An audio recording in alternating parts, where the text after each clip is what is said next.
Today I stopped by my local library and I picked up this book, and I wanted to provide a little bit of commentary on this book.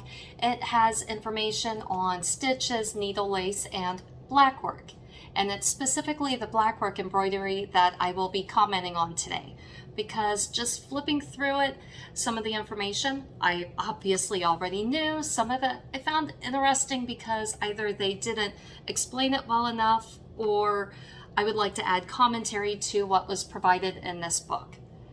But before we get started, my name is Lynn Fairchild and welcome to my channel. I have been studying blackwork embroidery my whole adult life. I started blackwork embroidery right about the time I was about 16, about to turn 17 years old. And so yes, I've been studying it for a number of years. And with that, when I was in college for one of my English papers, I had to do a research paper, which was 6 to 8 pages of any topic of our choosing. We just had to have enough information that we could fill up 6 to 8 pages double spaced. And at the time I had just started making another blackwork embroidery project for an arts and sciences competition within the SCA. The SCA is the Society for Creative Anachronism. It's a nonprofit educational organization that's also an international organization that studies and recreates the years approximately 600 to 1600. Specifically, it's anything pre-16th century. But I digress. Anyways, I was making a project for an arts and sciences fair, and I needed documentation, while at the same time for my English class I needed to write a paper. So I decided 2 birds, 1 stone, and I was able to write up my documentation, which was also my research paper for my English class. And that was really what got me started between doing blackwork embroidery, doing research, going down a rabbit hole over the next, well, more than 20 years at this point. But what can I say? I've been enjoying it. And so anyways, about this book. This book is called The Stitching Book. And on the cover here it says it does talks about silk shading, crewel, stump work, blackwork, gold work, drawn thread. So it's very educational for, I would say, for a beginner just starting out with embroidery. This is informational. And I'm specifically focusing on the blackwork portion. And it gives a little bit of information here, just a brief summary. Like I said, for my English paper, I was able to write over 6 pages on blackwork embroidery about the history and everything, and here the author has condensed everything into 1 page. And to start off with, it mentions that blackwork embroidery uses straight stitches and a contrasting color, worked on an even weave fabric.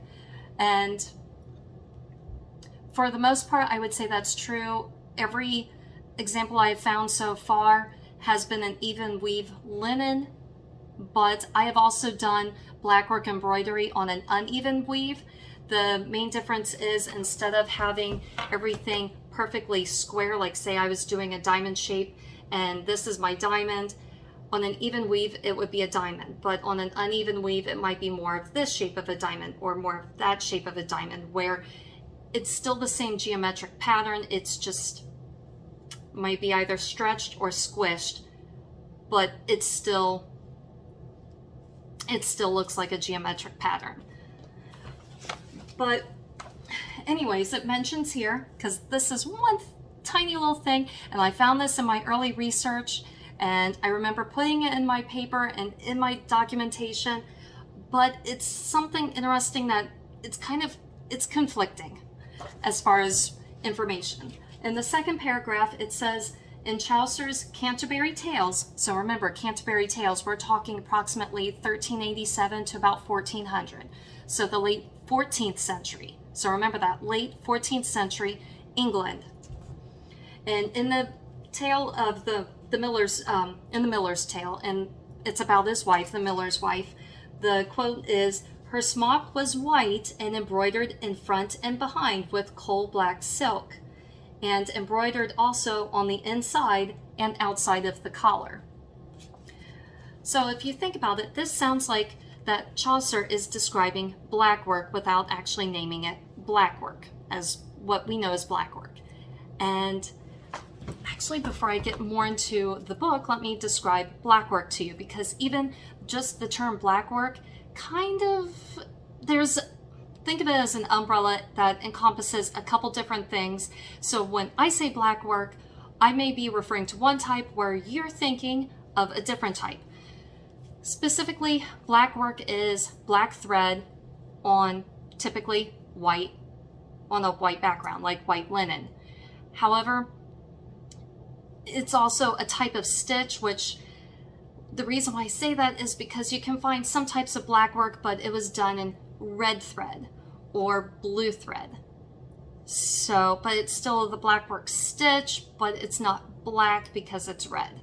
One example of this would be, I believe her name was Bess of Hardwick. She was around during the mid to late 16th century during Queen Elizabeth I's reign. And she has a portrait where her sleeves are done in red, but it's still this embroidery. But even with that, when I say blackwork, there are mainly two types of blackwork. You have the earlier type, which is more geometric shape, which is, I believe it was influenced from, if you look at, for example, I might mispronounce this, Mamluk, it's M-A-M-L-U-K. If you look at that type of embroidery, it's Egyptian embroidery, and if you look, there are a lot of similarities between that and earlier blackwork that we know of in the Italian courts and the French courts and Spanish and the English courts. And it is a reversible embroidery done with silk thread on a linen background, and it's a geometric shape, and it's reversible stitch, which also later became known as Holbein stitch. So early blackwork is the geometric shapes done in black linen black silk thread on white linen. And if you go, say, from right to left or left to right, or however you do it, once you are done doing one journey and then doing your journey back to where you came from. So when you're doing the stitches, it's out, in, out, in, out, in, and then you would go in, out, in, out, in, out, and fill in all of the spacing. So at the very end, your project looks reversible on both the front and back. It looks like one continuous line. And that is early blackwork. However, blackwork is also a term that is given to later 16th century embroidery, specifically done in England. And this is more of a swirly, floral, you might see some leaves in there, but it's a very floral pattern, but it's not counted stitch. It's not reversible because, well, if it's not counted, and it just doesn't look pretty on the backside, so it's not reversible. But it's still considered blackwork because it's still black embroidery on a white background. So that's one of the things that you have to learn the difference between, are you talking the geometric blackwork, or are you talking the more circular blackwork that is iconic of the late 16th and also into the early 17th centuries. And I know I've gone a little bit off topic there. But anyways, back to the book. So remember, Chaucer, we're talking late 14th century, has described the miller's wife as having a dainty white smock with black embroidery alike both within and out. So if that was about I believe it was 1387 to 1400. So if that's the case in England, 14th century, and the next paragraph, the author says, it is believed that the Spanish princess Catherine of Aragon brought blackwork to England with her in 1501. Now, if you don't know your Tudor history, Catherine of Aragon was the first wife of Henry VIII. However, before she married him, she was married to his older brother, who was Arthur. Arthur and Catherine married, and then about 6 months later, Arthur died, and so Catherine was kind of in this limbo for, I believe, is about 6 years in England, where she's a dowager princess, but then like her mom has died, and so then it can, she can't really go back to Spain. Her dad hasn't paid all of her dowry, and so England is holding on to her. It was a lot of turmoil in that time, and she ended up having to sell some of her items just to pay for her household, and even with that had a diminished household. And then Henry VII finally died. Henry VIII, who was Henry VII's one remaining son since Arthur had passed, Henry VIII stepped up as king in 1509, and one of his first acts of business was to marry Catherine. And so with that, if she made Blackwork popular, well, I take that back. According to the book, it says that she brought Blackwork with her to England. But if she brought Blackwork to England with her in 1501, then how was the miller's wife in pre-1400 wearing what sounds exactly like Blackwork? How can you have something if it's not been introduced for another 100 years?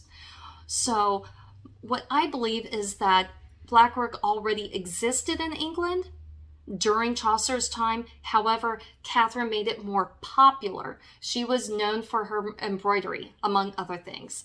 Another wife of Henry VIII who was known for her embroidery was his third wife, Jane Seymour. And there is a portrait of her that if you mention Blackwork to anyone, most people think of this particular portrait of Jane Seymour. I believe it's at the Kunsthistorisches Museum in Vienna. And I might be wrong. I believe it's Vienna. But it was painted by Holbein, and even when I say Holbein, that's a whole nother little rabbit hole, because there's Hans Holbein the elder and Hans Holbein the younger. One is the father, one's the son. They were both artists within the European courts. I believe both were really good with their detail work, but that's where you have to look at the museum, look at the portrait, see what year it was painted, and more or less decide was it the elder or the younger, because sometimes museums just put Holbein. And then you have to do your research to find out which artist was it, father or son. So anyways, back to the book. So it's informative for someone who is just beginning Blackwork, but already by the third paragraph there's a little bit of conflict there, because if the miller's wife was wearing Blackwork embroidery in the 14th century, then how could Catherine introduce it in the early 1500s? So instead, I think it was already there, because I believe there are a lot of similarities between the Blackwork that we know in the Italian and English and the French courts. There are a lot of similarities between that and the Egyptian embroidery, that known as Mamluk embroidery. And if you want to know more about Mamluk embroidery, I would highly recommend, I will put a link below for it. There is a blog, there is a Laurel from Locac, and if I butcher her name, I am so sorry. I've only spoken with her over the internet, and that is Miriam Bat, I want to say Shimon? I am sorry if I mispronounced the name, but she is very knowledgeable in this area of Egyptian embroidery. So moving on within this book, again, something that the book touches on but doesn't clarify, and that is later in the third paragraph, where it mentions that one of the Blackwork stitches was named after Henry VIII's court painter, Holbein, because so many of his sitters displayed it. That's great, but the book doesn't mention, are we talking Hans Holbein the elder, the father, or Hans Holbein the younger, the son? And then it goes on to talk about how Blackwork was not only decorative, it was used to reinforce collars and cuffs, as well as to disguise dirt during a time of poor hygiene. So that was one thing that I did not know, is that it was used to disguise poor hygiene, which I mean, that's informational. I can probably believe it because, well, poor hygiene, during the 16th century, during the Tudor times, they believed in, if your clothes looked clean, then you were clean. So if my clothes look immaculate, brand new, then if my clothes are new and immaculate, clean, then I must also take care of myself and be clean. As far as disguising the dirt, If you have ever worn linen before and worn that, for example, I'm in the SCA, I wear linen underneath my dresses for a shift or a smock, depending on what time frame you're talking about, it's the same thing, in my opinion. But I wear linen underneath my dresses, and if you've ever worn linen before, or anything, even just a white t-shirt, you will learn over time that sunscreen might stain it. You might just sweat a lot, and then your white might turn yellow. You might get mud on it. That dirt, that mud might stain your whites, and then your white is no longer white.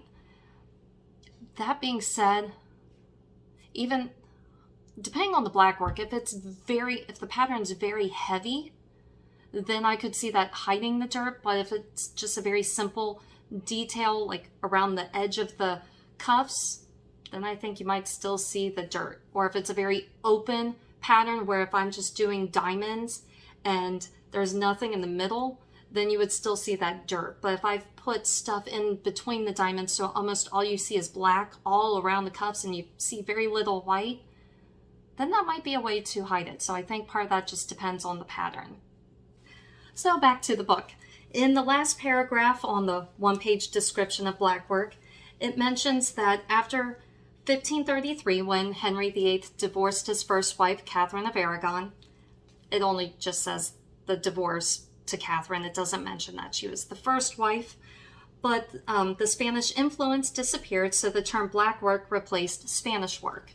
So while Catherine was married to Henry VIII, they were married from 1509 to 1533, and during that time it was referred to as Spanish work in England because, again, I believe Catherine made it popular. It already existed, but she made it popular because she's the queen. If the queen's doing it, everyone else wants to follow suit.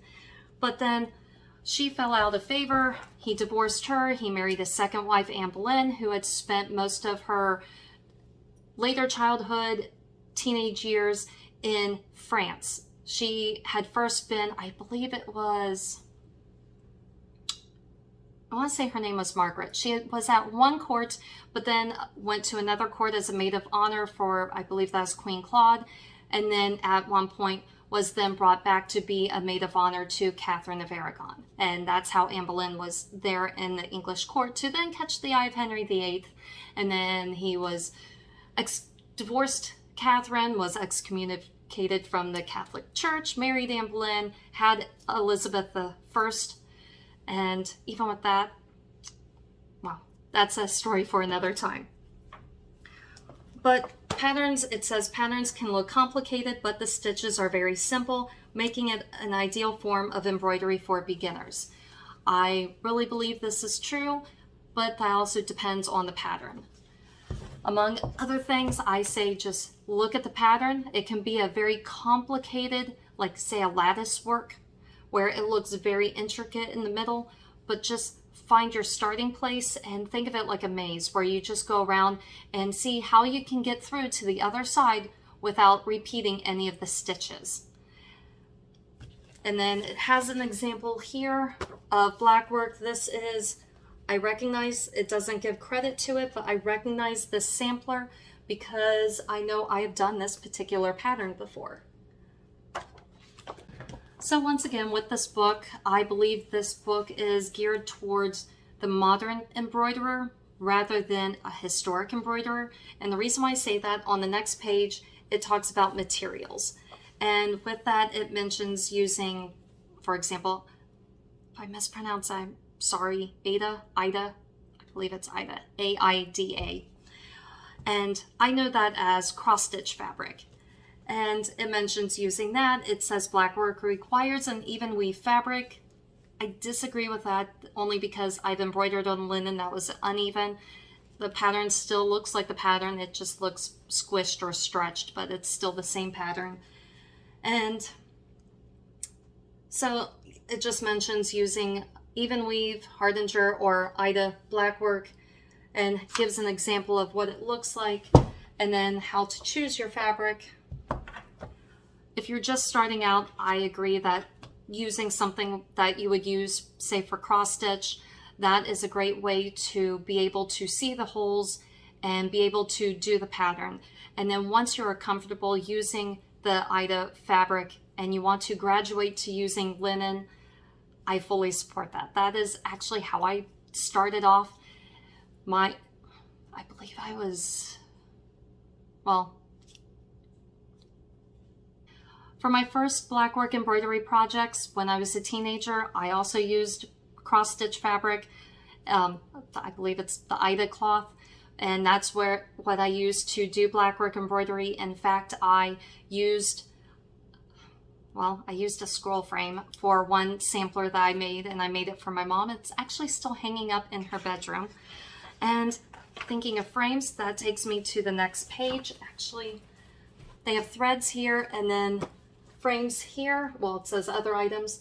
And since I mentioned scroll frame, let me go on to that first. And other items, it lists frames, embroidery hoops, and rectangular frames. However, it does not specify what type of rectangular frame. If I were to make a recommendation, that would be a slate frame, and that is a firm rectangular frame.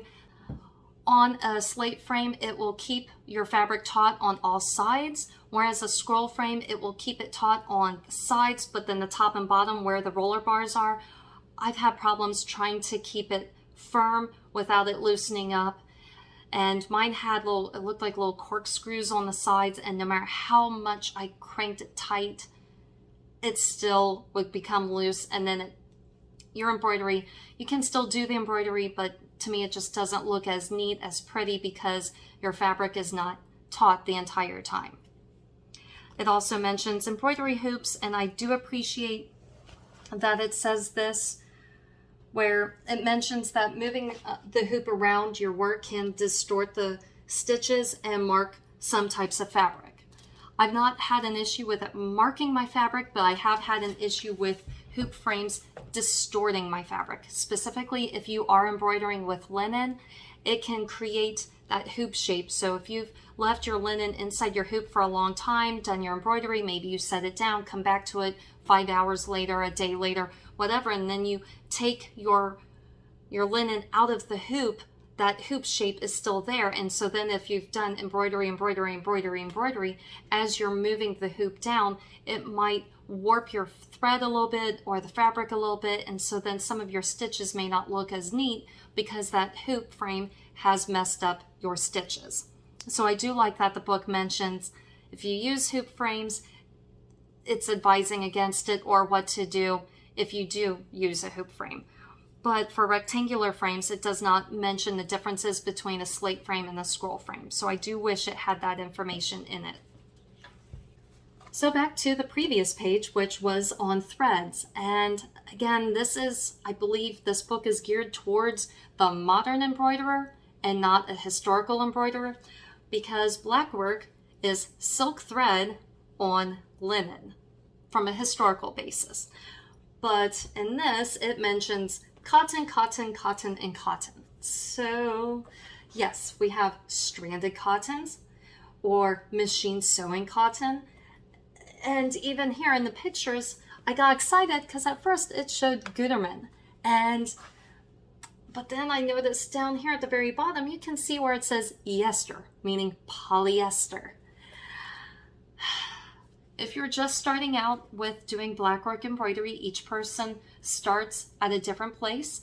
And so if you are just starting out with blackwork embroidery, I am perfectly fine with the idea of using embroidery floss, using cotton, because, well, everyone has to start somewhere, and that's actually where I started. I started using cross-stitch fabric and using cross-stitch thread that I already had because, well, I was in high school and I couldn't afford anything. So we all start somewhere, and I'm fine with that. But I do wish under threads that it did also give information that if you want a challenge, or not even a challenge, because I found silk thread to be easier to use than the embroidery floss, but I wish it would include something about silk thread in the thread section, because if you are wanting something different to elevate your game, if you're going for a historical aspect, you could go with, I have Gutermann. Like I said, when I first saw the picture, I got excited, but in the book it says ester, so the polyester in the book. Gutermann also makes silk thread, and this I bought at Joann Fabrics. I'm sure you could also find it at Michael's or whatever your local craft store is. It's very thin and it's meant for a sewing machine, or hand sewing, but to me it's still silk thread. So if you're wanting to graduate from cotton or embroidery floss, then this is what I graduated to. I went from embroidery floss and I graduated to Gutermann silk thread. It at least gives you an idea of how silk threads work with linen rather than embroidery floss. Because one of the issues I had with embroidery floss is because embroidery floss, I found, is, well, it's twisted in 6 strands. So I would pull one strand out, and so a lot of times it would want to coil up. And so as I would do my embroidery, sometimes it would coil up into a knot, and then I could not, for the life of me, get the knot out. And then when I graduated to using Gutermann silk thread, it's a thin silk thread, but it's still silk, I found if I had a knot, all I had to do was pull in the opposite direction and the knot came free. Just that alone made me so ecstatic to use silk thread that I wish I had known about it years before and saved myself some of the headache with using embroidery thread. But if you are looking to graduate up from Gutermann silk thread, then I would recommend a thicker embroidery floss. Or this one is untwisted silk thread. I actually prefer twisted silk thread, and that's mainly because this is, well, one, I don't know if you can see this. You can see the Gutermann is right here, and then the untwisted silk thread is right here, and you can see the difference in the thickness.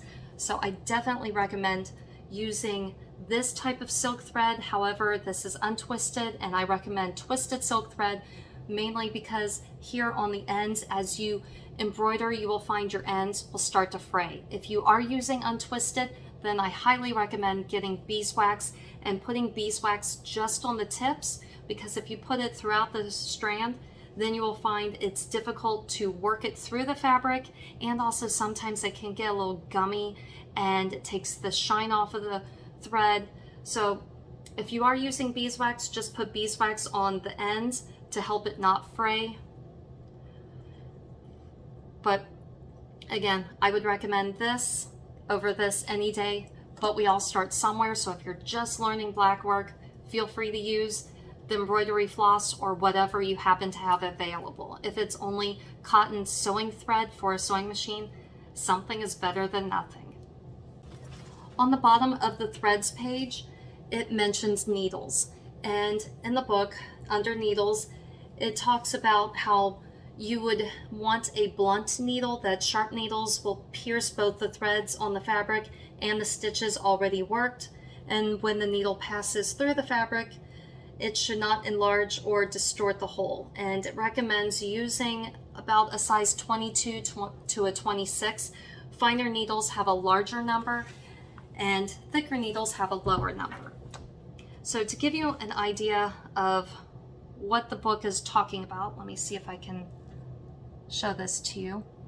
If you see here, this needle right here has a larger eye, so the needle slowly gets thicker as it goes up, and so that might distort the fabric a little bit, whereas this needle here has a very small eye. It might be more difficult to thread at the beginning. However, the dimension of the entire needle is still the same, and so once you have poked it through the fabric, it will not enlarge the fabric at all and make a wider hole than what is necessary. So one needle, the other needle. Let me see. I hope that helps, but I recommend the smaller eye, so I do agree with the book in that regard. On the next page in the book, it talks about using charts. And part of this I agree with, part of it, again, if you are new to embroidery, this is helpful. If you are doing historical embroidery, I think part of it just depends on what exactly you are embroidering. I do agree, it says the most important part of the chart is the point at which you will place your first stitch. Blackwork can be very intricate, so the center point of the chart and fabric is where you should begin. That's the part that Yeah, I think that depends on the pattern. If I am doing, say I am my diamond shape that I mentioned before, if I'm doing just a diamond, then whatever my center part of that pattern is, then that would go in the center of my fabric. However, if I'm going to be doing, say, a very long, thin, or it could even be a thicker pattern, but if it's going to be long for cuffs, instead of starting in the center, I'm going to start at one end. I like to work left to right and then back, but you can also do right to left and then back. But I think that depends on what you are embroidering as far as where your starting place should be. According to the book, it should be in the center. To me, I'd say it just depends, because if I'm doing cuffs, I want to start on one side and then work my way all the way around and then go back the way I came. Because if I start in the center, then I'm going to have to do one side and then back, and then the other side and then back. And if I'm doing it from left to right, I can kind of control if, for example, there is a portrait, I believe it's listed as Boy with a Marmoset, and it's at one of the Kunsthistorische museums. I believe that one's in, is it Basel? B-A-S-E-L. That's the problem when you read things and don't always hear how it's pronounced. But in the portrait, you will see that the boy, and one little interesting tidbit, you will see this portrait. If you did just a Google image search of this picture, you will find some websites will list it as being Edward VI when he was prince, while Henry VIII was still alive. Edward VI was Henry VIII's only legitimate son to survive birth. Well, his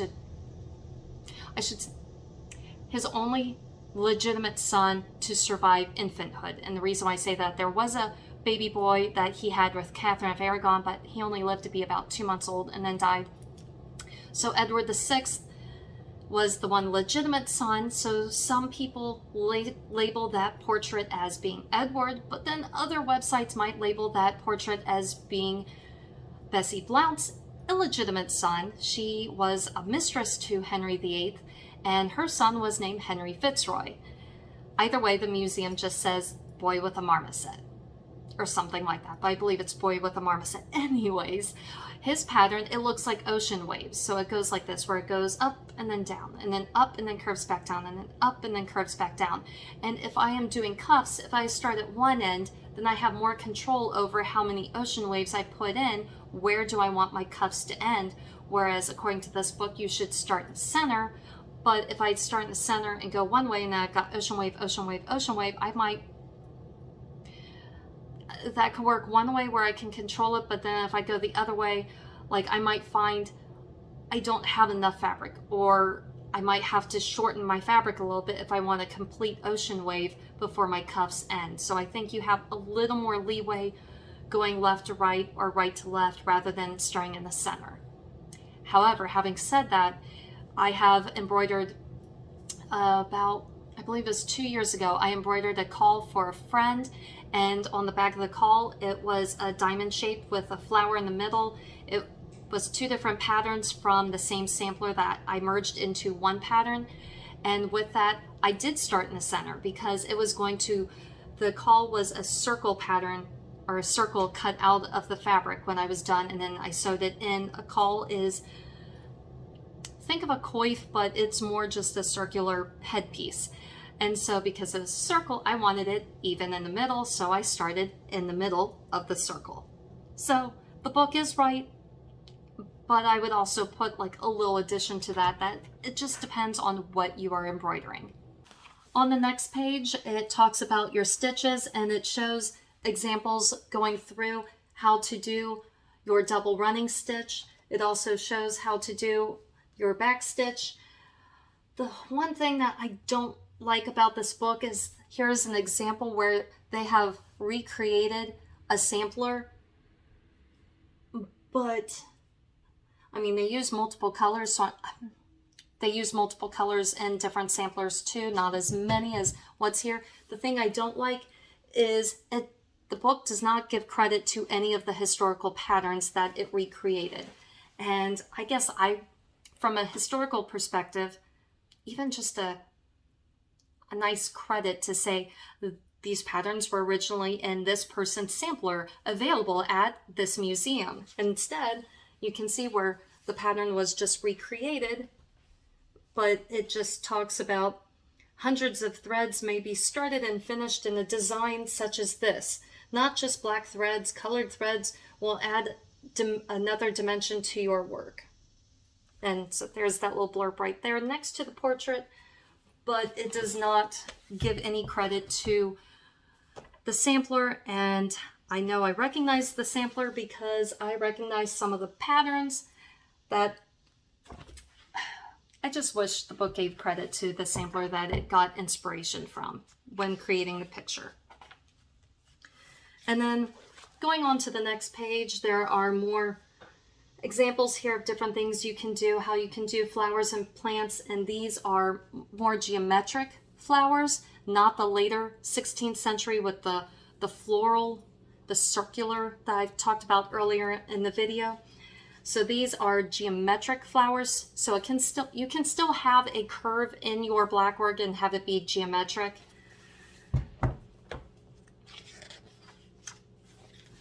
The book also gives examples of figures, birds, and animals.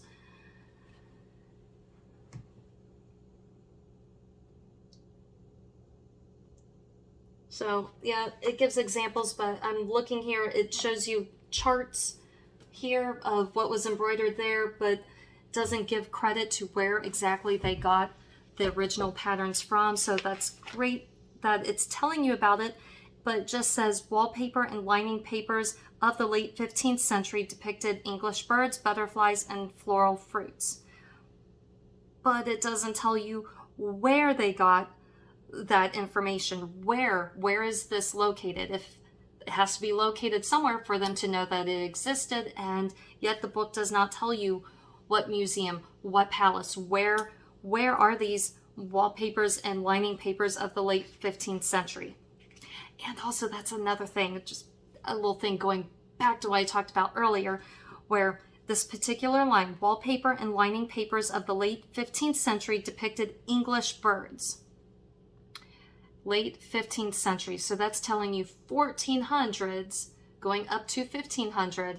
How can there be English birds depicted if, according to this book, Catherine of Aragon did not introduce blackwork embroidery until after she showed up in England in 1501.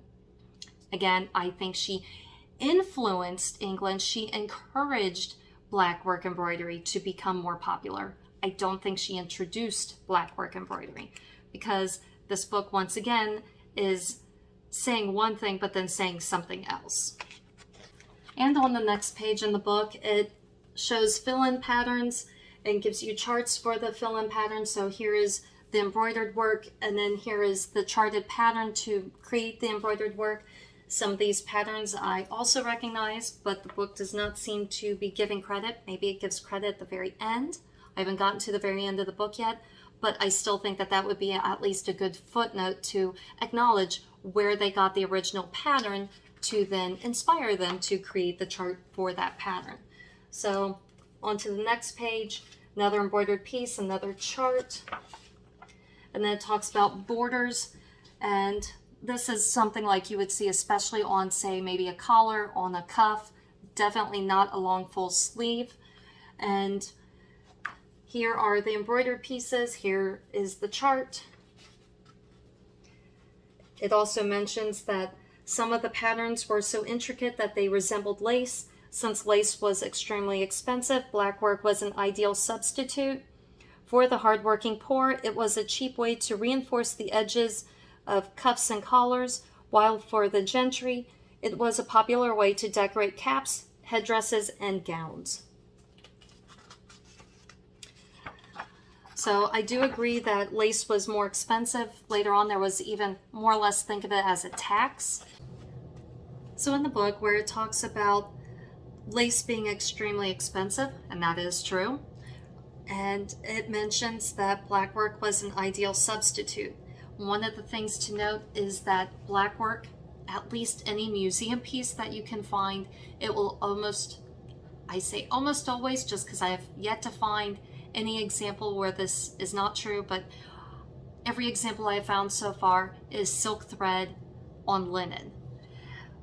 And the reason why I mentioned silk thread is because any example we have in museums, it's silk thread. And, well, in the 16th century, there were sumptuary laws. And the sumptuary laws pretty much helped keep everyone within their place. So depending on who you were in society, then determined what you were or were not allowed to wear.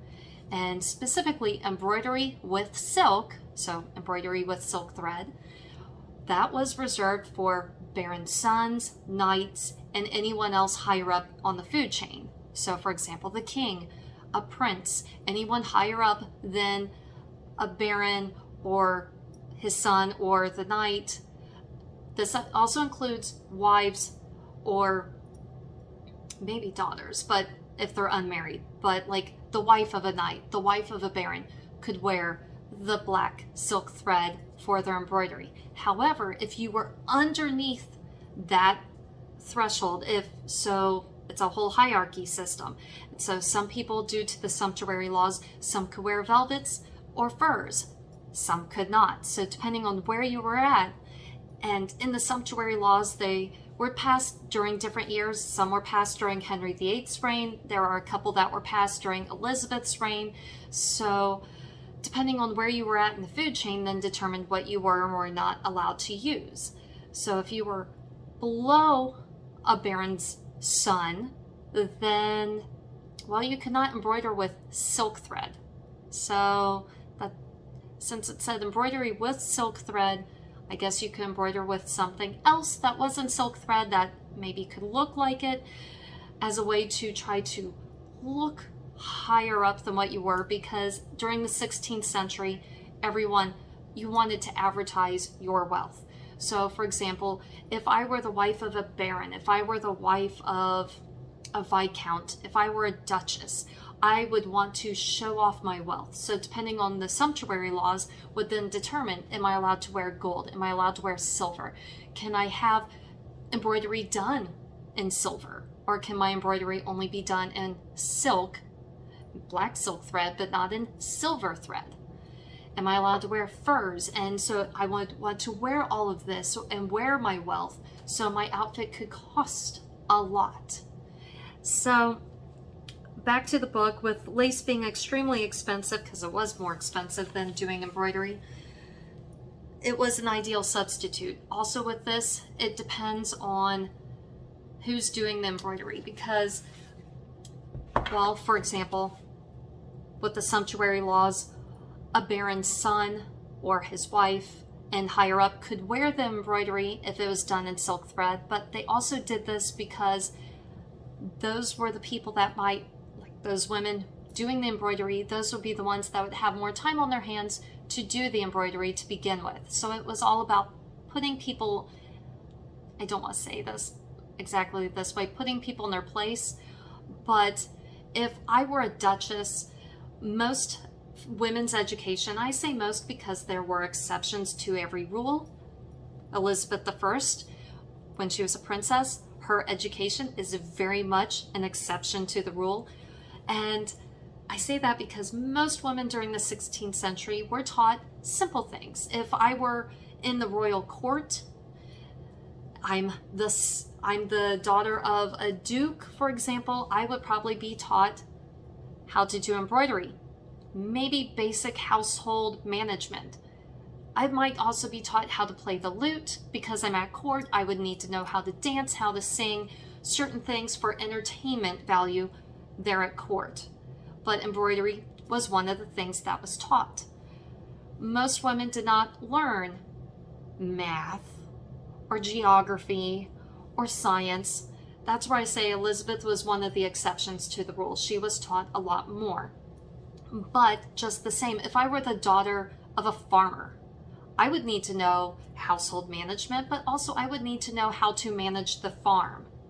I'm going to be too busy with crops or animals or whatever to have time. Like, I would not have time to do embroidery because I'm too busy on the farm. So the sumptuary laws were to me, it was a kind of way of, again, I hate to say putting people in their place, but giving a rule that you're too busy for this thing, so you won't have time for this thing. Or if I'm higher up on the hierarchy, I might have time for this because I don't want to get my hands dirty with that. You would never see a duchess milking a cow, for example. Sorry if I'm getting long-winded about this, but Blackwork, I love the topic. I could talk about it for hours, as you may or may not have already realized in this video, so I'm sorry, not sorry about being long-winded. So back to the book, it says, for the hardworking poor, it was a cheap way to reinforce edges of cuffs and collars. So yes, they could have used embroidery to reinforce it. They just could not have used silk thread, and definitely not silver or gold thread. Although if they're the working poor, I don't know that they would have had the income to afford that. But even if they were gifted it, they wouldn't have been allowed to use it because of sumptuary laws. And going on to the next page, more examples, more charts, more charts. Here's the example, here's the chart. Still not giving any credit on how the book came up with the pattern. Did they create it themselves? Did they get it from a historical sampler? I'm not seeing any credit, although once again, I can see patterns that I recognize, so that tells me it's from a historical sampler. Just no reference here on the page. Maybe it's cited in the back of the book, but not here. And that's it for the Blackwork embroidery. Well, I say that's the end of Blackwork. That's the end of the Blackwork section in the book. However, there's more in the book that can be applied to Blackwork, but they don't list it under the Blackwork section.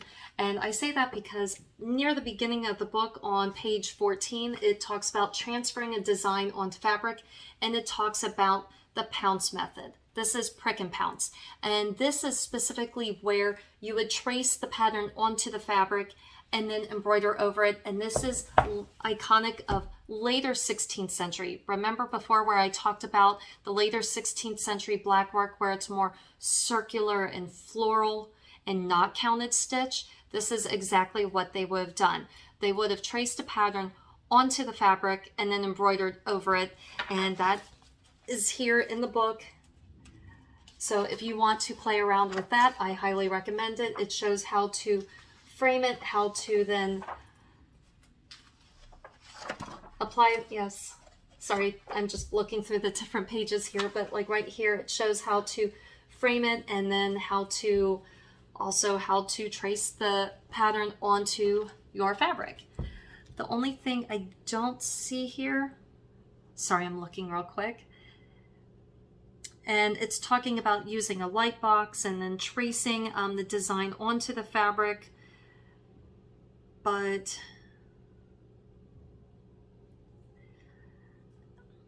again, this book seems to be good for if you're a beginner, if you're just beginner to embroidery in general, if you are a beginner to Blackwork specifically, this is a good book to start from. But if you are looking for historical accuracy, you might be a little disappointed, because I'm seeing here where it talks about transferring the pattern and drawing the pattern onto the fabric. However, it talks about the pounce method, but with prick and pounce, well, I'm still learning a little bit more about that because I've always focused on the geometric Blackwork, but with prick and pounce, they would have used charcoal powder. So imagine taking the pattern onto, say, vellum or paper. I think vellum would be a little bit thicker, but you would then take holes or take a needle and punch holes in it and create the pattern. So that is time consuming, sitting there and punching all the holes into the pattern, depending on how intricate or how large your pattern is. That's a lot of holes to poke. But then historically they would use charcoal powder and then brush that over the vellum onto the fabric, so then you would have little dots. And so I've noticed in a test run that I did previously doing the prick and pounce method, it's lightly on there, so then the more you move it around, the charcoal powder disappears. If you press it in too dark, then the charcoal might actually stain the fabric, so you have to be careful in how you apply it. but then once you have all those dots on your fabric, then you could take a charcoal pencil and lightly draw out the pattern. So then you have the pattern on your fabric to then embroider over. And there is an example at, I believe it's the Victoria and Albert Museum in London, where some of the threads have given way. They have disintegrated off of the caul, and it's a late 16th century caul. At least I'm pretty sure it's late 16th century. I'll have to look that up. But you can see it has ink on it, on the caul, and it's blue.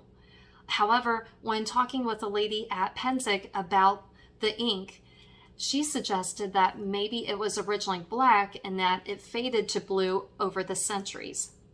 Either way, if it was blue ink or black ink, I do think she might be correct though, because to me, if I have black ink on fabric and then I embroider over it with black thread, black on black, you're not going to really notice where the ink is versus the thread. Whereas if I really did use blue ink and then I embroider over it with black thread, my black thread has to be thicker than my blue ink line. Otherwise, the blue is going to show through on the edges of my thread, and that may not look as pretty and ideal as I would like. Plus also any portrait you've seen, or even shirts that you can find, coifs that you can find in museums, you don't see the ink sticking out unless the thread is missing. So to me, I think she might be onto something that is probably originally black ink that faded to blue ink over time, and that might have to do something with the ink process and what they put in it, because at least as far as threads are concerned, they used iron to dye their threads black. And for some reason in the English court, this one I still have to learn or try to see if I can find out why, but in the English court they used more iron than the rest of the European courts. To me, the black still looks black regardless if it's Italian or English, but because the English used more iron in their threads, it now means their threads are disintegrating more. So if you look at a museum piece that is English, the threads might be gone or be disintegrating faster than what the thread would be on, say, an Italian piece. And that's just because the more iron there is in the thread, the more it eats away at the thread or it disintegrates over time. So I've mentioned it before, but if you are new to embroidery, if you are interested in not just black work, but there's information on how to do gold work, if you are interested in prick and pounce or pouncing, depending on how you want to reference that, if you're just new to embroidery in general and you're looking for something to get you started, I recommend this book. If you are looking for historical accuracy, if you are wanting to up your game, well, you might want to keep looking. I also flipped through this book, the entire book, and you remember before how I mentioned with the samplers where I recognized those patterns. Those patterns are from 16th century samplers, but the book did not give credit to it. I cannot find anywhere in the book where they gave credit to the original pattern, which is something I do wish the book had provided, just to let people know that this came from, like this particular pattern came from this 16th century Italian sampler located at the Victoria and Albert Museum, or this particular pattern came from this sampler or this shirt located at the Met Museum. Just give some sort of historical aspect, because otherwise, with me being me looking at the book, if I were new to embroidery, how do I know that this person or these, there's actually more than one author, but how do I know that they just created this pattern versus this pattern's been around for 400, 500, 600 years? Where did you get the pattern? So yeah, that's my opinion on that. But overall, again, if you're new to embroidery, I recommend the book. And if you're not new to embroidery, it might still be informational, something to look at. Again, it is called The Stitching Book. Thank you for checking out my YouTube channel. If you enjoyed this video and would like to watch more of my videos, please click subscribe and thumbs up that you like the video. It helps with the algorithm. If you have any questions or comments, please post them below. Thank you for watching.